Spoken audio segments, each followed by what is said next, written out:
I'm Charles Seaford. I'm head of the Centre for Wellbeing at the New Economics Foundation. I'm Laura Stoll. I'm assistant researcher in the Centre for Wellbeing at the New Economics Foundation. And I'm Louis Coiffait at the Pearson Centre for Policy and Learning.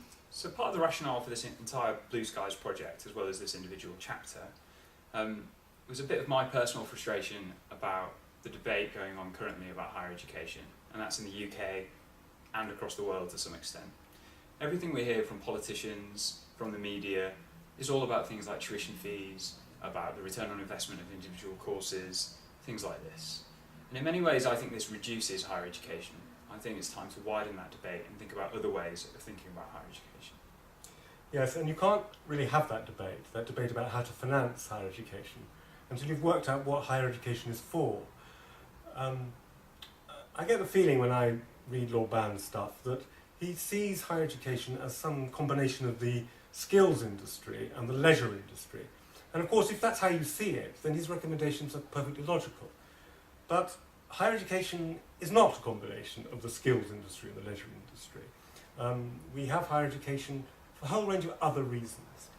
It brings about enormous benefits to society as a whole, as I'm sure everybody understands. It's also, from the point of view of the individual, key preparation for living the good life. Now, people may disagree about what the good life is. People have been arguing about it for thousands of years. But I think most people would agree that everyone is entitled to live one. Not everybody may be able to benefit from what higher education contributes in this way. But let no one who has benefited from higher education say that we shouldn't try and make that benefit as widely available as possible. The difficulty comes that Lord Brown has a trump card in which it's relatively easy to measure the earnings potential of any kind of higher education institute, and much harder to measure the wellbeing outcomes. But we can try to meet some of these criticisms. The role of the good life and what it takes has been debated for thousands of years. It was originally thought of by Aristotle in terms of eudaimonia and fulfilling your potential, your nature. And more recently, it's been couched in psychological terms, in your basic psychological needs. And so there is a lot of evidence, and we do know a lot about what contributes to lead the good life and what higher education contributes to let people lead that life. And the key is that there are certain skills that can be developed which help you live the good life. And because there are these certain skills, we can then assess whether higher education is delivering them.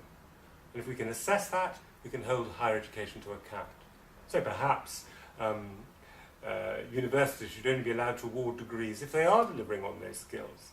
Perhaps HEFTE, when it's allocating funds, should take into account the ability of universities to deliver these skills, just as it takes into account economic criteria at the moment. Well, you may say that's rather fanciful.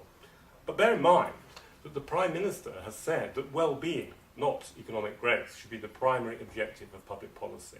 Bear in mind that David Willetts, who's the Higher Education Minister, has said that we need a measure of well-being to rival GDP. So, if well-being is the primary objective of public policy as a whole, why shouldn't it be the objective of universities?